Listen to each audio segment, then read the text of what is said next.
Hello students, how are you? So today we are going to see cerebellum. What is cerebellum? Cerebellum is the little brain. It is known as the little brain in the human body. So today we are going to see the functions and lesions of cerebellum. What are the functions of cerebellum and what are the lesions of cerebellum? So this is the question for discussion today.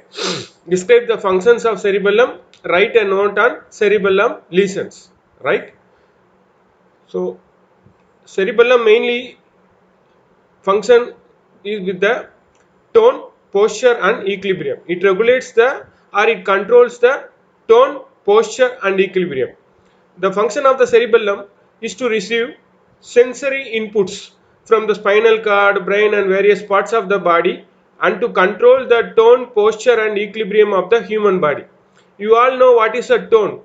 Tone means it is the passive partial contraction of the muscle. In our human body there may be always a passive partial contraction in the muscle. A tone will be maintained always, though that is called a tone. So this tone is maintained or controlled by the cerebellum. Next, what is a posture? Posture is the way the body maintain or the attitude of the body during sitting, standing, walking. So this is called as a posture. So that is also controlled by our cerebellum. Then equilibrium. What is equilibrium? It is the balanced state of the body under different type of forces. When different type of forces acting against the cerebellum maintains or regulates the body to be in a balanced state. That is called equilibrium. So this is the main important function of cerebellum. Regulation of posture, tone and equilibrium. Right? Regulation of postural reflexes. Number 2 function is regulates the postural reflexes. The cerebellum receives auditory and visual impulses. Auditory and visual impulses. It receives auditory and visual impulses and it regulates the postural reflexes of the human body. It regulates the postural reflexes of the human body. This is the number 2 function of cerebellum. Next, coordination of muscular activity. What is coordination, students? Coordination is the control of activity, or you can say integration of various muscles to perform or to finish a particular activity. That is called as coordination. Okay. So cerebellum is concerned with the coordination of activity. If there is any coordination, then only you can finish an activity in a correct manner, correct or right manner, right? So this is the number 3rd function of cerebellum, coordination of muscular activity. Number 4, timing. Timing is very important. In any action, timing is very important. When you are missing the timing, then it will be difficult. Timing of motor activities in a rapid, smooth progression from one muscle movement to the next muscle movement is carried by the cerebellum. So it is one important function of cerebellum. Timing of motor activities. So here comes the function. Once again I am repeating the function of the cerebellum. Its main function is to regulate the tone, posture and equilibrium. Tone, posture and equilibrium. Next, regulates the postural reflexes. It regulates the postural reflexes. Next, it controls the coordination of muscular activity. What is coordination? It is the coordination is the control of activity or the integration of various muscle functions to finish a particular task or activity. That is called coordination. Okay.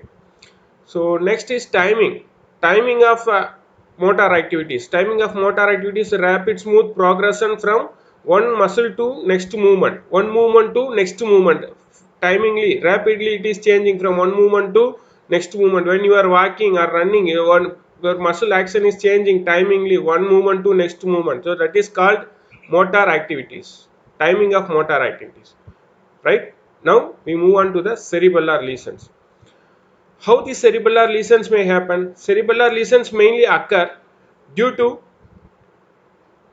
any tumor in the cerebellum or any injury or alcohol ingestion, more alcohol intake may also affect the cerebellum.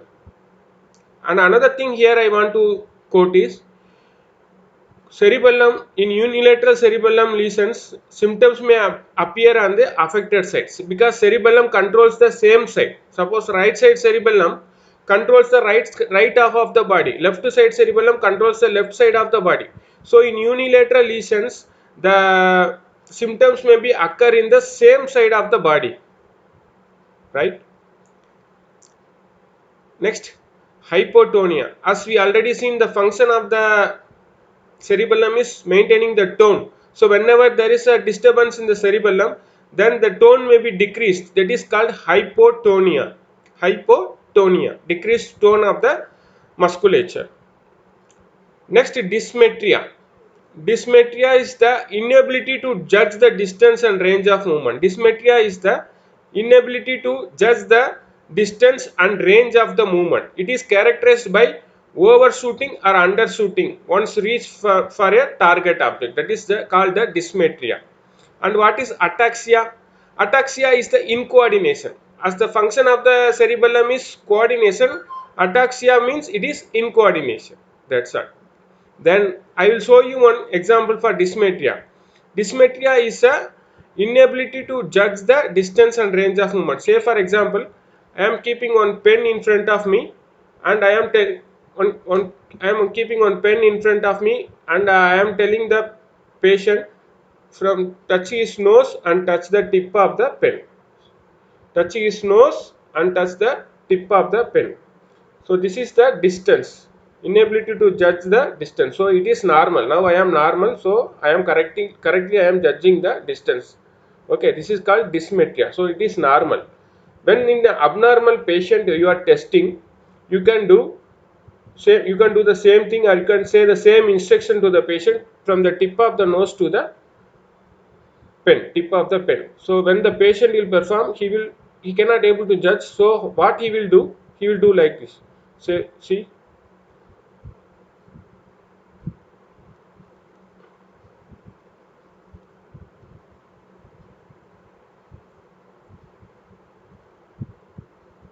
So this is the example for dysmetria. Understood? Dysmetria is the inability to judge the distance. Inability to judge the distance. This is one test for example of dysmetria. Inability to judge the distance. Now it is normal. This is abnormal. This is abnormal. Inability to judge the distance. Next, dysarthria. Dysarthria is a difficulty in speech. There may be some speech problems will be there. Difficulty in speech, affection of the speech muscles, tight contracture of the speech muscle. That is called dysarthria. Right? Next, dysdiadochokinesia.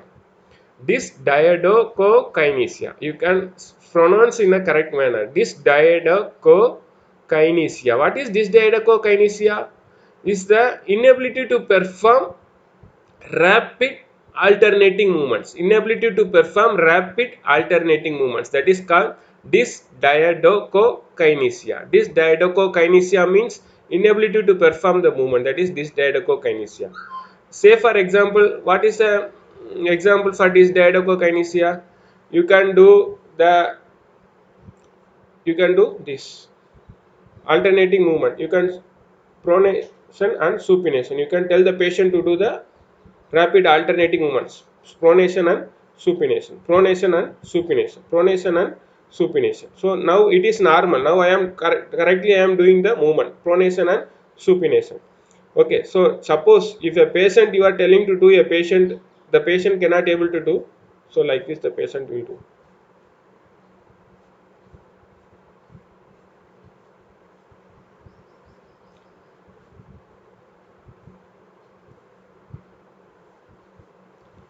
Okay, understood. So this is called this is an example of dysdiadochokinesia. Like that, you can tell the patient to do alternate same movement of this pulse, so he cannot able to do the movement. So what happens? The patient cannot able to do this movement, rapid alternating movement. So this is called dysdiadochokinesia. Another one example I am telling you for dysarthria is when the patient is eating. he cannot able to judge his distance from the food plate to the mouth. He cannot able to judge the distance. He can take here, like that he can take here. So this is one example of dysmetria. This is one example of dysmetria. The patient cannot able to judge the distance between his food plate to his mouth. He can take here. So this is one example for dysmetria, inability to judge the distance and range of movement, right? So this is dysarthria. Dysarthria, you know what is dysarthria? Dysdiadochokinesia. I told you the example of dysdiadochokinesia. Okay, so this is about the functions of cerebellum and lesions. So today we have discussed the functions and the lesions. So what is the function? Function mainly three: control of tone, posture, equilibrium, and coordination. This is the main important function. And when there is a lesion, there is hypotonia, dysdiadochokinesia, dysmetria, ataxia. These are the lesions of cerebellum. Okay, thank you.